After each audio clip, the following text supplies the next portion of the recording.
ભાગવતમ સ્કંદ તૃતીય અધ્યાય 17 હિરણ્યાક્ષ નો દિગ્વિજય શ્લોક સંખ્યા 12, 13 અને 14.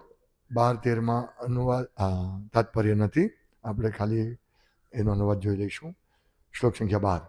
રુદંતો રાસપત્રસ્તા નિડાદૂદપતન ખગઃ ઘોષેરણ્યે ચ પશવઃ શક્રુન્મૂત્રમકુર્વત. અનુવાદ. ગધેડાના ભૂંકવાથી ત્રાસીને પક્ષીઓ તેમના માળામાંથી ચીસો પાડી ઉડી જવા લાગ્યા અને પશુઓ નેસડાઓમાં તેમજ જંગલમાં મળમૂત્ર છોડવા લાગ્યા. શ્લોક સંખ્યા 13. ગાવોત્ર સન્ન સૃગ્દોહા તોયદા પૂય વર્ષિણ વ્યરુદન દેવલિંગાની દ્રુમઃ પેતુર્વિનાનિલમ. અનુવાદ. ભયભીત થયેલી ગાયો દૂધને બદલે રક્ત આપવા લાગી. વાદળામાંથી પરુનો વરસાદ થયો. મંદિરમાંના દેવ વિગ્રહો આંસુ સારવા લાગ્યા અને પવનના ઝપાટા વિના જ વૃક્ષો ધરાશાયી થયા. હા પ્રભુ આવી જાઓ. હા હવે આ શ્લોક 14 નો અનુવાદ તાત્પર્ય બાકી છે.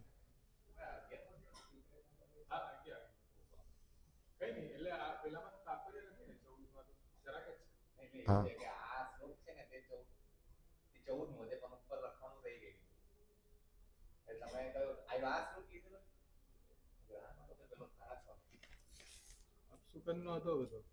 હા શુગર નથી.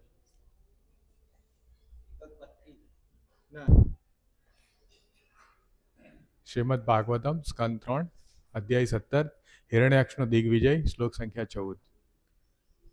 ગ્રહાન પુણ્ય આનો શબ્દપાઠ થઈ ગયો પ્રભુ 14 બાકી. ઓકે શબ્દપાઠ અચ્છા. ગ્રહાન પુણ્યતમાનન્યે ભગણાંશ્ચાપી દીપિતાઃ અતિચેરુર્વક્રગત્યા યુયુધુશ્ચ પરસ્પરમ. ગ્રહાન પુણ્યતમાનન્યે ભગણાંશ્ચાપી દીપિતાઃ અતિચેરુર્વક્રગત્યા યુયુધુશ્ચ પરસ્પરમ.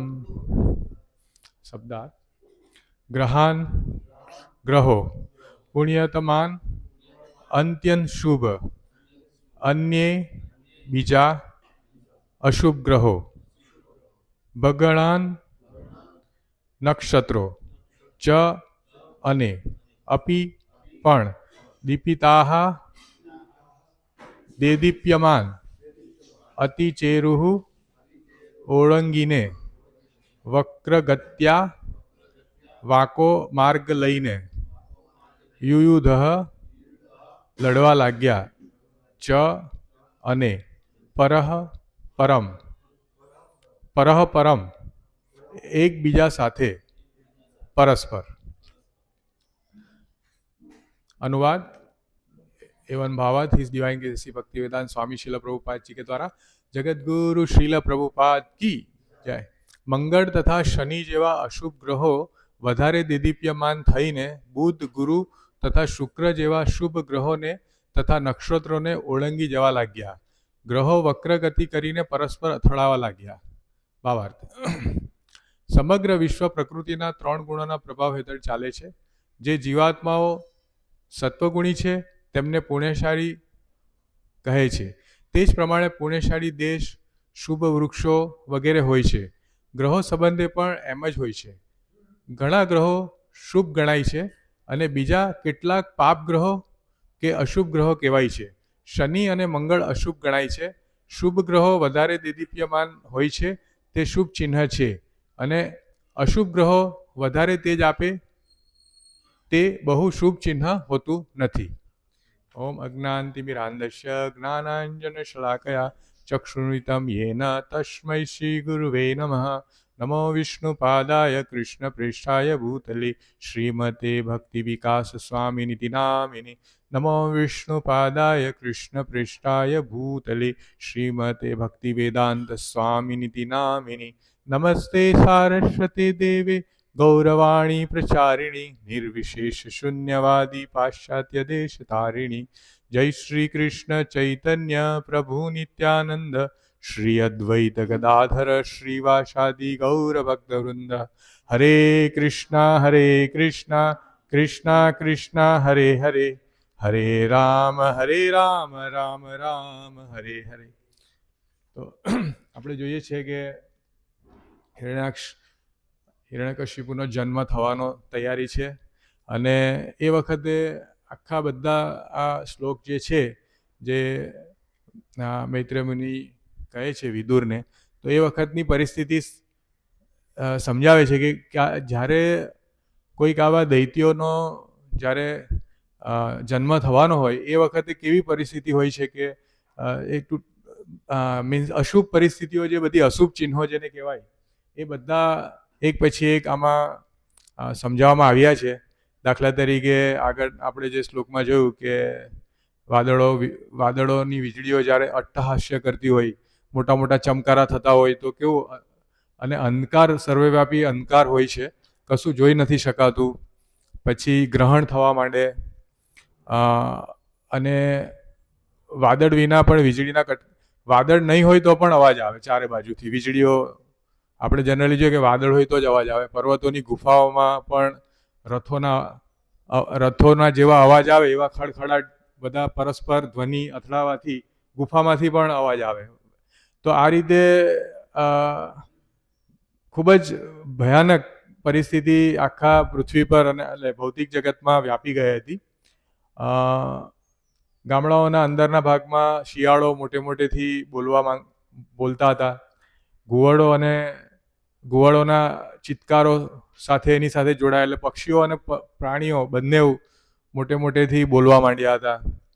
કૂતરા પણ વિલાપ કરતા હોય રીતે આપણે જોઈએ છે કૂતરો. એટલે આ બધી પરિસ્થિતિ જે છે, ગધેડાઓ પણ આમ તેમ દોડવા માંડ્યા, ભૂકવા માંડ્યા. તો કહેવાનો પરિસ્થિતિ એ છે કે દરેક જગ્યાએ એકદમ જ ત્રાહિમામ બધા પ્રાણી, પક્ષી, જીવો અને ભયાનક જે કહેવાય કે ભયભીત કરે એવું, બરાબર. ગાયો પણ રક્ત આપવા માંડી દૂધની જગ્યાએ. એટલે આવી પરિસ્થિતિ સર્જાઈ. અને અહીં આજે આ શ્લોકમાં સમજાવી રહ્યા છે કે ગ્રહોની વાત છે. પ્રાણીઓ તો ઠીક છે, ગ્રહો જે પણ છે કે મંગળ અને શનિ જેવા ગ્રહો એ વધારે દેદીપ્યમાન થયા. તો શીલ પ્રભુજી લખે છે કે આપણે દરેક જેવી રીતે ગ્રહો, પછી દેશ અને વૃક્ષો, જીવોમાં પણ વૃક્ષો, જેવી રીતે આપણે જીવો પુણ્યશાળી જીવો હોય છે, એ રીતે ગ્રહ પણ અમુક પુણ્યશાળી હોય અને અશુભ હોય. વૃક્ષો પણ અમુક પુણ્યશાળી વૃક્ષો હોય. જ્યારે આપણે જે તુલસી મહારાની છે પુણ્યશાળી વૃક્ષ છે, એ રીતે દેશ પણ એવું હોઈ શકે. દેશ કે અમુક દેશ જે છે એ અશુભ, ત્યાં આખી પરિસ્થિતિ બધી અશુભ હોય. તો અહીં શીલ પ્રભુપાદજી લખે છે કે ગ્રહના સંબંધે પણ એવું છે. જેવી રીતે, કારણ કે બધું જ આમ જોવા જઈએ તો ગ્રહો જે છે એમાં એ પણ એટલે કે શનિ છે, શનિ ગ્રહ આપણે જોઈએ છે કે અશુભ માનવામાં આવે છે. તો મંગળ તથા શનિ જેવા અશુભ ગ્રહો વધારે દેદીપ્યમાન થવા માંડ્યા, એમનો પ્રકાશ એકદમ વધી ગયો. તો શીલ પ્રભુજી જણાવે છે કે જ્યારે અશુભ ગ્રહોની શક્તિ વધે, એનો પ્રકાશ વધે, તો એ બહુ સારું નથી. કારણ કે એનો પ્રકાશ વધવો નહીં જોઈએ. આમ એનો પ્રકાશ વધ્યો એટલે અશુભ ચિહ્નો વધી ગયા એમ. તો આ રીતે આપણે જોઈએ છે ઘણીવાર આપણે અત્યારે કથાકથિત એસ્ટ્રોલોજર જે છે એ લોકોને પૈસા કમાવા માટે કરે છે, પરંતુ આપણા શાસ્ત્રમાં આ રીતે લખ્યું છે કે ગ્રહોની પણ પ્રભાવ હોય છે, ગ્રહોનો પ્રભાવ હોય છે. પરંતુ આપણે જોઈએ છે કે હવે આ બધો પ્રભાવ જે છે, અશુભ ચિહ્નો છે, એનું કેવી રીતે આપણે કહેવાય ને કે એને કેવી રીતે આમાંથી તારી શકાય આપણા જીવનને. તો આવી બધી પરિસ્થિતિ આપણે ભાગવતમમાં જોઈએ છે. જ્યારે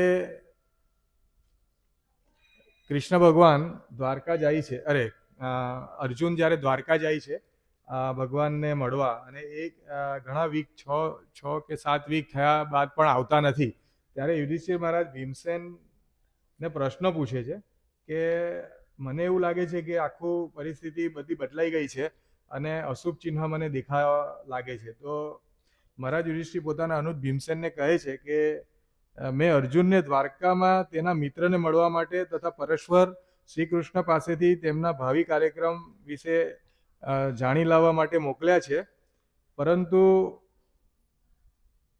હજી સુધી એ આવ્યા નથી, એટલે મને કંઈ અશુભ લાગે છે. એટલે યુધિષ્ઠિર મહારાજ કહે છે કે હે નરવાગ્ર, જરા જુઓ, આકાશી ઉત્પાતો, ધરતી ઉપર થતા અપશુકનો અને શરીરના વ્યાધિઓ બધા જ બહુ ભયંકર છે. આપણી મતિને મૂઢ કરી દેનારી આ બધી બાબત તો ભય સમીપ આવ્યો છે એવો નિર્દેશ કરે છે. એટલે જ્યારે પણ ઇવન આવી જ રીતે જ્યારે ઉદ્ધવ છેલ્લે જ્યારે યદુવંશનો નાશ થવાનો હોય છે ત્યારે ઉદ્ધવને પણ બધા આવા અપશુકન અથવા જે ઓમેન કહેવાય ઇંગ્લિશમાં, કે જેનાથી આપણને અપશુકનો જે આપણે જોઈએ કે ઘણીવાર ડાબુ અંગ ફફડે લોકોનું, તો એ રીતે આમાં જણાવ્યું છે. જેવી રીતે યુધિષ્ઠિર મહારાજ બી કહે છે કે મારું ડાબુ અંગ, જાંઘ, બાહુઓ અને આંખો વારંવાર ફરકે છે, આને લીધે મારું હૃદય ધડકે છે. આ બધા અનિષ્ટ ઘટનાઓના ચિહ્ન છે, કારણ કે એમને એવું લાગ્યું કે હજી સુધી અર્જુન આવ્યાની કંઈક અઘટિત ઘટના બની છે, કે ભગવાન આ ધરાતલથી ચાલ્યા તો નથી ગયા, એટલે એને એવું શંકા થાય છે. અને આ રીતે આપણે જોઈએ છે કે સેમ જ પરિસ્થિતિ અહીં બીજા પરિપ્રેક્ષમાં છે. જ્યારે રાક્ષસો જ્યારે આવે છે ત્યારે આવો પ્રભાવ છે. તો આપણે ભાગવતમના આ સ્કંદ 2માં અધ્યાય 1 શ્લોક સંખ્યા 11 એમાં એનું ટ્રાન્સલેશન છે કે જ્યારે આવી પરિસ્થિતિ સર્જાઈ છે ત્યારે હે રાજા, it is ordained that by chanting the holy name of the Lord, one who is freed from all material desire, who is longing to gain liberation, or who is self-satisfied, can escape all fear and inauspiciousness. તો અહીં જણાવવામાં આવે છે કે જ્યારે આવા કોઈ ઇનઓસ્પિશિયસ ચિહ્ન હોય તો એને આપણે કેવી રીતે તારી શકાય, કારણ કે જે બી ગ્રહો છે અથવા જે બી પરિસ્થિતિ છે, અશુભ પરિસ્થિતિ આપણા જીવનમાં પણ પોસિબલ છે કે એવું થાય. જેવી રીતે આવી પરિસ્થિતિ સર્જાઈ છે, આ બધા દેવો પણ ફફડી ગયા, તો આપણે તો એક સામાન્ય જીવ છીએ, તો આવી બધી પરિસ્થિતિ આવી શકે. તો આપણે આનું સોલ્યુશન બતાવ્યું છે કે આપણે ચાન્ટિંગ ઓફ હરિનેમ, ભગવાનના પવિત્ર નામોનું સંકીર્તન આપણને આ બધી વસ્તુમાંથી મુક્ત કરી શકશે. આપણે ઘણીવાર સોલ્યુશન બીજી રીતે કાઢતા હોઈએ કે ભાઈ મને શનિ ગ્રહ નડે છે, મંગળ ગ્રહ નડે છે, પરંતુ ખરી રીતે જોઈએ તો આખી સૃષ્ટિ છે એના નિયંતા ભગવાન શ્રી કૃષ્ણ છે. તો આપણે ભગવાન હરિનો અર્થ જ એ છે કે જે હરી લે છે દુઃખોને.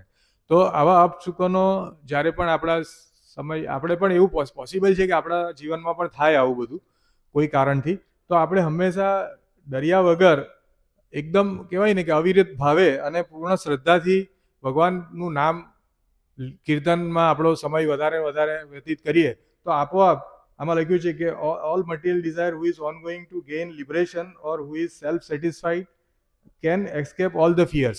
એટલે આના લીધે શું છે, આપણે હરિનામનું સંકીર્તન કરવાથી આપણી બધી ડિઝાયર જે છે, ખરી રીતે જોઈએ ને તો આપણા દુઃખનું કારણ આપણી ઈચ્છાઓ છે. તો એ બધી ડિઝાયર જે છે એનાથી જીવ લિબરેટ થઈ જશે અને એને સેટિસ્ફેક્શન મળશે, અને જે બી અપશુકન કે અશુભ ચિહ્નો છે એનાથી એ એસ્કેપ થઈ જશે અને ડરથી એ લાંગી જશે. છે ને આપણે શ્રીમદ ભાગવદ ગીતામાં શ્લોક છે કે જે ભયને પણ કંપાવે છે, તો કૃષ્ણ ભગવાન જે છે કે ભયને પણ એ કંપાવે છે. તો જેને પણ આવી પરિસ્થિતિ આવે, અને બધાને જ આવશે, કારણ કે ભૌતિક જગતનું આનાથી નિરૂપણ કર્યું છે આ કે કેવી પરિસ્થિતિ આવી શકે છે. રાક્ષસોનો જન્મ ના એક નિમિત્તથી આપણે જોઈએ છે કે બધે ફળફળાટ થઈ ગયો, પ્રાણીથી લઈને આખા ગ્રહોમાં. તો આવી પરિસ્થિતિ એક સહજ છે, કારણ કે ભૌતિક જગતનું નિર્માણ જ આ રીતના પરિસ્થિતિ માટે થયું છે. તો વ્યક્તિએ આના સોલ્યુશન માટે અથવા આના નિવારણ માટે હંમેશા ભગવાન હરિની કીર્તન ના પોતાના જેટલું બને એટલું વધારે ને વધારે કીર્તન કરીને આવી પરિસ્થિતિમાંથી એ લાંઘી શકે છે. છેલ્લો જે શ્લોક છે શ્રીમદ ભાગવતમનો દ્વાદશ સ્કંદમાં, એમાં પણ આ જ નિરૂપણ થયું છે, ડિસ્કશન.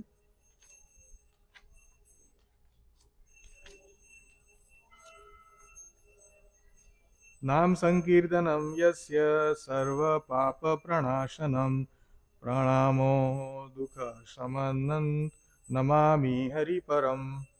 જેમના પવિત્ર નામોનું સંકીર્તન સમસ્ત પાપોનો નાશ કરનારું છે અને જેમને કરેલા પ્રણામ સમગ્ર સાંસારિક સંતાપોનું સમન કરનારા છે, તે ભગવાન હરિને હું સાદર નમસ્કાર કરું છું. તો આ છેલ્લો શ્લોક છે દ્વાદશ.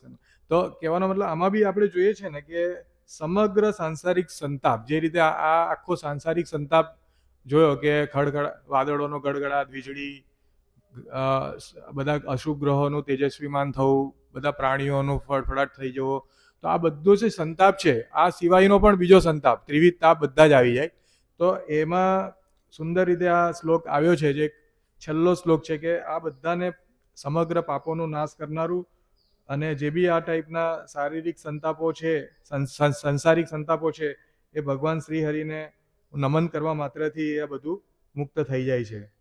તો આપણે સમજવું જોઈએ કે સામાન્ય રીતે લોકોને નામ રૂચિ બહુ ઓછી હોય છે. બધાને એમ થાય કે કંઈક બીજું કોઈ યોગનું બતાવે કે ભાઈ આનાથી સિદ્ધિ મળી ગઈ, અથવા તો કોઈ બાબા આમ હાથ ફેરવી દીધો કે રાગ કાઢી કે આમ તેમ, તો એમાં બધાને બહુ ઇન્ટરેસ્ટ હોય.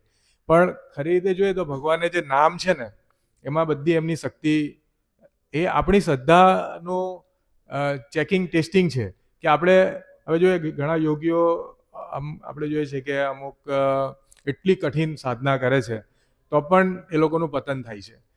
તો આપણે એમ ઘણી વાર કહીએ કે આપણે આટલા વખતથી નામ લઈએ છીએ તો આપણે કેમ એવી સિદ્ધિ, કે આપણને હજી પણ મનમાં બધી ડિઝાયર છે. તો એનું કારણ એ છે કે આપણે નામ અપરાધ કે નામાભાસ છે. જ્યારે આપણે ધીરે ધીરે શુદ્ધ નામ તરફ પ્રયાણ કરીશું ત્યારે, કારણ કે પુરાવો શ્રીમદ ભાગવતમમાં છે કે હરિના નામથી બધા સંતાપ દૂર થાય છે. તો એ ઓથોરાઇઝ ડોક્યુમેન્ટ છે. અને આપણે જોઈએ છે કે યોગી કે કર્મી, જેવી રીતે નામ કૃષ્ણ પ્રભુજી આવ્યા હતા, એમણે બી બહુ સુંદર શ્રીમદ ભાગવતમનો સાર આપણને બુધવારે કહ્યો કે એ બધા કરતા ભક્ત જે છે, પહેલા કર્મયોગ કહ્યો, જ્ઞાન યોગ કહ્યો, ધ્યાન યોગ કહ્યો ભગવાને, પછી ભક્તાનામ અભિજાનામી. એટલે ભગવાનની ભક્તિ કળિયુગમાં નામથી થઈ શકે. ભગવાનનું નામ જે છે એની પૂર્ણ શ્રદ્ધાથી અવિરતપણે કોઈ પણ જાતની શંકા વગર અને કોઈ પણ જાતના આકાંક્ષા વગર કે ભાઈ મને આમ કરવા, આ નામ કરીશ તો મને ફાયદો થશે, એવી રીતે નહીં. ભગવાનની સેવા માટે જો નામ લેવામાં આવે, ભગવાન એનાથી બહુ સંતૃપ્ત થાય છે. તો આપણા ભગવાન એકવાર સંતુષ્ટ થઈ જાય તો આખો સંસાર સંતુષ્ટ થાય, અને જે બી આવા સંતાપો જેને બી છે એ બધા નીકળી જાય. તો આ એક પ્રોસેસ છે અને આપણે પૂર્ણ શ્રદ્ધાથી એ કરવી જોઈએ. કારણ કે વચ્ચે વચ્ચે આપણું ટેસ્ટિંગ થાય માયા દ્વારા. આપણને કોઈ જગ્યાએ એવું લાગે કે અહીંયા બહુ સારું છે, અહીંયા બહુ સારું છે, પણ આપણે શ્રીમદ ભાગવતમ શું કહે છે, છેલ્લો શ્લોક છે કે બધા સંતાપો છે નામથી, ભગવાનના હરિના નામથી એ આપણે તારણ થાય છે. તો ઘણીવાર આપણને શું છે કે આ શ્રદ્ધા બેસતી નથી એમ. એટલે આપણે બધાનું એક કર્તવ્ય છે કે આપણી સાધના અને ભક્તોની સેવા અને અવિરતપણે જે પ્રોસેસ શીલ પ્રભુપાદજી બતાવી છે, એમાં આપણે જો કહેવાય ને કે અચળ શ્રદ્ધા રાખીને કામ થાય તો ખરેખર ફળ મળશે જ. કારણ કે આ શ્રીમદ ભાગવતમનો મત છે, એવું નથી કે કોઈ સામાન્ય વ્યક્તિ કે એવી રીતે છે. તો અને ભાગવતમ અને ભાગવત ગીતામાં પણ ભગવાન એ જ વસ્તુ કહે છે. તો આપણી ભક્તિને પરમ કહેવાય કે એની લિમિટ સુધી ઉપર જેટલી આપણા પ્રયત્ન થાય એટલી કરવી જોઈએ. અને ડે બાય ડે આપણે કરેક્શન કરવું જોઈએ, ડે બાય ડે, કે મારામાં શું ઉણપ છે. જે રીતે ઉન્નત ભક્તોનું શ્રીમદ ભાગવતમમાં કહ્યું છે કે ભક્તિ જેમ જેમ વધે તો જેવી રીતે સત્વગુણી પ્રભાવ વધે તો કયા કયા ચેન્જીસ આવે. તો આપણે એ જોવું જોઈએ કે મારામાં ભગવાન પ્રત્યે ભાવ વધે છે, ભક્તો પ્રત્યે મારું આદાન પ્રદાન કેવું છે, અને કેટલે મારામાંથી જે દોષો છે એનું નિવારણ થઈ રહ્યું છે કે નહીં, એનું આપણે સતત મોનિટરિંગ કરવું જોઈએ. અને જો આપણી કોઈ ઉણપ હોય માં લેવામાં તો આપણે એને સુધારવી જોઈએ, સાધના સુધારવી જોઈએ, સેવા આપણી વધારે ને વધારે થાય એવો પ્રયત્ન કરવો જોઈએ. તો એનાથી આપણા બધા સંતાપો જે છે એ દૂર થશે. કારણ કે સંતાપો આવવા એ ભૌતિક જગતનું ચિહ્ન છે, એ આવશે જ.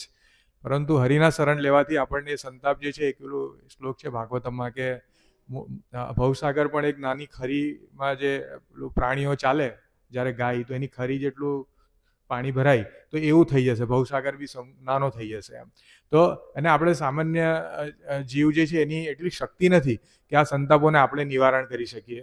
બીજો મુદ્દો એ છે કે ઘણીવાર આપણે જોઈએ છે કે આપણે ટ્રાય કરીએ છીએ, ભૌતિક જગતના જીવો એટલા પામર ને એટલા અશક્ત છે બુદ્ધિથી અને શારીરિક રીતે, તો પણ એવી ટ્રાય કરે છે કે અમે અમારી પ્રયત્નથી આ વસ્તુ કરીશું. આપણે એ ખોટો પ્રયાસ કરીએ છીએ. ખરો પ્રયાસ આપણે ભગવાનને સંતુષ્ટ કરવા માટે કરવાનો છે. આપણે જોઈએ છીએ કે જેણે બી આવા પ્રયાસો કર્યા છે તો એ બધાને અસફળતા જ મળી છે. એક બેસ્ટ ઉદાહરણ જે મેં એનાલિસિસ કર્યું કે કેટલી બધી સંસ્થાઓ બનાવી જગતમાં, તો યુદ્ધો હજી અટક્યા નથી. પરંતુ એની સામે જો આ યુદ્ધો એટલે એક સંતાપ જ કહેવાય, એક ભૌતિક જગતનો સંતાપ જ કહેવાય. એમાં કેટલું બધું, એટલી વિકટ પરિસ્થિતિ. આપણે સૌભાગ્ય છે આપણું કે આપણે આવી રીતે રહી રહ્યા છે. બાકી ઘણા દેશો અત્યારે એટલી ખરાબ પરિસ્થિતિમાં છે, ગમે ત્યારે બોમ્બ આવે, કોઈ ખાવાના ઠેકાના નથી, બાળકોને બધું પરિસ્થિતિ સર્જાઈ છે. આ બધી માનવ સર્જિત પરિસ્થિતિ છે. અને હવે આ વખતે આપણે જે યુનાઇટેડ નેશન જે બનેલું કે યુદ્ધો ના થાય, એ ખરી રીતે જોઈએ તો એ અત્યારે અસફળ છે. એનો પ્રયત્ન જ અસફળ. પણ એની સામે જો બધાને એવો પ્રચાર કરવામાં આવતે કે તમે પોતાની ઇન્દ્રિય તૃપ્તિ છોડો, મનના જે આપણા 6 વિકાર છે એને છોડો, ભગવાનના શરણે જાઓ, પૂર્ણ પુરુષોત્તમ કોણ છે, આપણો શું સંબંધ છે. જીવોને એમાં રુચિ નથી અને જીવો આર્ટિફિશિયલી સંતાપોને દૂર કરવા પ્રયત્ન કરે છે અને એમાં સફળતા જ મળે છે. ઘણી બધી બાબતો છે જેમાં આપણે જ્યારે ભગવાનને સંતુષ્ટ કર્યા વગર આપણે પ્રયત્નો કરીએ છીએ, માનવ સર્જિત બધા પ્રયત્નો, એમાં અસફળતા જ મળી છે. હિસ્ટ્રી એ રીતે જ છે આખી. તો એની સામે આપણે જોઈએ છીએ કે જે લોકોએ ભગવાનના શરણ ગયા છે એ બધા જીવોને સફળતા મળી છે અને એ લોકોને પૂર્ણ સાક્ષાત્કાર થયો છે અને એ લોકોને ભગવાન સાથે ગોલકવાસ એ પૂર્ણ સફળતા છે જીવનની, મનુષ્ય જીવનની. તો આપણે ખરેખર જો શાંતિ જોઈતું હોય, બરાબર, આપણા જીવનમાં, સમાજમાં, દેશમાં કે આખા ભૌતિક જગતમાં, તો એક જ માત્ર ઉપાય છે, હરિનામ હરિનામ હરિનામ એવ કેવલમ કલો નાસ્યવર નાસ્યવ નાસ્યવ ગતિરન્યથા. જે ચૈતન્ય મહાપ્રભુ એટલે જ આવેલા કળિયુગમાં કે લોકોને આ બધામાંથી દૂર કરે. જ્યાં સુધી મનના કલ્મશ હશે, હરિનામમાં જ એક છે પાવર કે મનના કલ્મશ જે છે દૂર કરી શકશે. તો જ્યારે આ બધું ટૂંકમાં આપણે પ્રયાસ જે છે એ હરિભક્તિ તરફ, હરિનામ તરફ અને સેવા તરફ જેટલો વધે તો બધા સંતાપોનું નિવારણ થશે. તો એના પર આપણને પૂર્ણ શ્રદ્ધા હોવી જોઈએ. કારણ કે આ શ્રીમદ ભાગવતમ અને શ્રીમદ ભાગવત ગીતાનો મત છે. એટલે સંતાપોથી ડરવું નહીં જોઈએ. ઘણા લોકો શું થાય, ત્રીજો મુદ્દો મેં વિચાર્યો હતો કે સંતાપ આવવાથી ઘણા લોકો પહેલું ભગવાનનું જ એ વિચારે કે આ બધું કરું છું. ઘણા લોકોને થોડી બી સુકૃતિ હોય પણ જેવો સંતાપ આવે એટલે વિચારે કે આ બધું છોડી દઉં એમ. તો ખરા અર્થમાં તો એ જ દવા છે, કડવી છે પણ લેવી પડે તો જ આપણા ભવરોગનું નિવારણ થશે. તો આ રીતે આખું જે હમણાં જે પરિસ્થિતિ છે એમાંથી હવે કેવી રીતે ઉગરશે એનું આપણે આગળ જોઈશું કે દૈત્યોનો જન્મ થશે, ભગવાન સાથે એમની વીર રસનું ભગવાન રસાદવન કરશે અને ભગવાન એમની પણ મુક્તિ કરશે. તો આપણે આ બધી ભાગવતમની કથાથી બહુ ઉન્નત જ્ઞાન મળે છે. ઘણીવાર ઘણી બધી કથા છે એમાં આ બધું ચર્ચા જ નથી આવતી કે સંતાપ ભગવાનના જે ભગવાન સંતાપ આપે છે ભૌતિક જગતના નેચરને કારણે જીવોને, તેમાંથી નિવારણનો ખરો માર્ગ કયો છે. એટલે કથાકથિત કથાકાર છે આ બધું બોલતા નથી અને એને કારણે સેવાનો ભાવ અને નામ રુચિ વધતી નથી. લોકો 2-5 મિનિટ, અડધો કલાક, 1 કલાક કથા સાંભળે છે અને પછી પેલું હાથી સ્નાન જેવું ઘરે આવીને ફરીથી, કારણ કે એમાં કહેવાય ને કે ભાવાત્મક રીતે રજૂ કરવામાં આવે છે બધા મુદ્દાઓ. ખરી રીતે જોઈએ તો શ્રીમદ ભાગવતમની જે આ કથા છે એમાં એક મેં આગળ વાંચ્યું હતું પણ જ્યારે અહીંયા ડિસ્કશન થયું એક શ્લોકનું તો ખરેખર મને ખબર પડી કે કેટલા બધા મુદ્દા છે. તો આ રીતે ભક્તોના સંઘમાં જ્યારે કથા સાંભળવામાં આવે તો એનો ઘણો પરમ લાભ થાય છે અને ભગવાન પ્રત્યે આપણી રુચિ, નામ પ્રત્યે રુચિ વધે છે, સેવા અને સાધના વધે છે. હરે કૃષ્ણ. વાંછાકલ્પતરુભ્યશ્ચ કૃપા સિંધુભ્યઃ ચ પતિતાનાં પાવનેભ્યો વૈષ્ણવેભ્યો નમઃ.